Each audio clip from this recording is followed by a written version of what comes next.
Et coucou, et on se retrouve donc pour le make-up rose. J'avais déjà fait mon teint, je vais donc commencer par les yeux et donc la base à paupières qui va permettre la longue tenue de vos fards, mais aussi augmenter leur pigmentation. Donc pour cela, j'ai pris la palette Flashy Pop dans laquelle nous avons deux roses, donc un peu plus foncé et un rose un peu plus clair. Je viens donc les estomper. Phase très importante surtout, si comme moi vous avez les paupières tombantes, ce que je vous conseille très vivement, c'est de monter un peu la couleur afin qu'on les voie bien. Après, vous pouvez les monter plus ou moins haut, bien évidemment. Vous pouvez toujours corriger si vous montez trop haut avec de l'anti-cerne par exemple. Donc, du coup, j'ai mis mes deux roses. Voilà, je viens mettre le deuxième un peu plus clair, bien en creux de paupière. Quand vous avez les paupières tombantes, le mieux c'est de vous maquiller en vous regardant droit dans le glace et les yeux ouverts. Pour apporter une petite touche de lumière, petite astuce, je vais mettre du correcteur qui est aussi donc de l'anti-cerne que je vais venir appliquer au pinceau plat et je vais enlever le surplus avec une Beauty Blender. Donc voilà, une fois que c'est fait, vous pouvez laisser comme ça ou vous pouvez rajouter une troisième couleur. Moi là je vais rajouter des pigments. Ce que je fais pour appliquer des pigments, c'est que je prends un petit pinceau plat que je vais humidifier au préalable. Alors là, moi j'ai pris par exemple de la brume qu'on utilise pour les enfants quand il fait trop chaud. Et je vais venir prendre de la matière que je vais tapoter subtilement sur la zone où j'avais mis du correcteur. Alors le mieux, si vous mettez un fard pailleté, c'est ou là comme là des pigments, c'est assez volatile.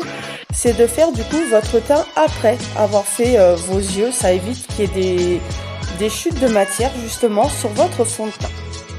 Une fois que j'ai fini ça, je viens réestomper autour pour ne pas avoir de démarcation. Et voici, donc aujourd'hui en ras de cils, je mets le crayon blanc qui va avoir tendance à agrandir votre regard contrairement au noir qui va lui le refermer. Je vais venir prendre un pinceau, moi je prends les pinceaux eyeliner pour faire le coin des yeux.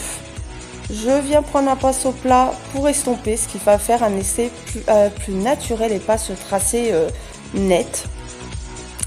Petit nouveau dans ma trousse de maquillage, le mascara Supra Volume que je teste du coup pour la première fois.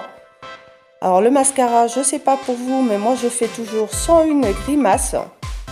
C'est horrible. Petit conseil aussi, c'est de commencer par les cils du bas. Après, si vous ne mettez pas de mascara sur les cils du bas, c'est pas grave, vous pouvez commencer du coup par les cils du haut directement.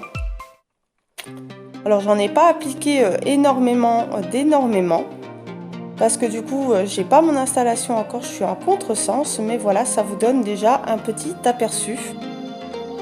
Et il a tenu toute la journée. Bon, aujourd'hui il pleut, on va voir ce que ça donne, mais voilà. Donc quand vous avez du mascara sur le fard à paupières, on va y revenir juste à la fin. Donc là, moi j'ai pris pareil une petite nouveauté, le blush terracotta. Alors il est très pimenté, donc il ne faut vraiment pas en mettre beaucoup. Moi je me suis fait un peu avoir.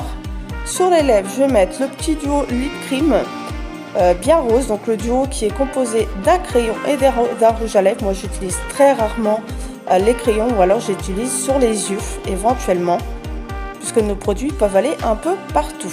Donc voilà. Donc pour les yeux, quand vous avez du mascara sur vos fards, vous prenez un petit goupillon et vous venez frotter. Ça ne va pas enlever la matière, ça va juste enlever le petit mascara. J'espère que cette vidéo vous a plu. Un petit coup de fard